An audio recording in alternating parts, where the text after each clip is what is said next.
অনেকদিন পর নিজেকে নিয়ে কিছু কথা লিখলাম। ধ্বংসের দিকে তাকিয়ে মুচকি হাসি দেওয়া অদ্ভুত মানুষ আমি।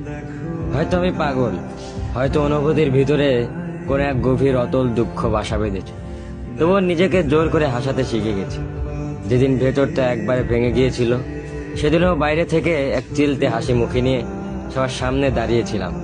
কষ্টগুলোকে আমি বন্ধু বানিয়েছি, একাকিত্বকে আপন করে নিয়েছি।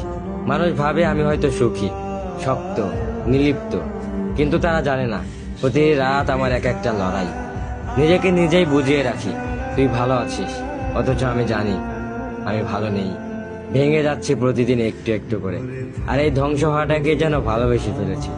আমি সেই মানুষ যে হার মানার আগে হাসে, কারণ জানি কান্না দেখিয়ে লাভ নেই।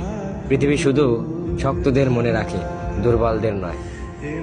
তাই আমি অদ্ভুত, আমি অনুভূতির আগুনে পুড়ে যাওয়া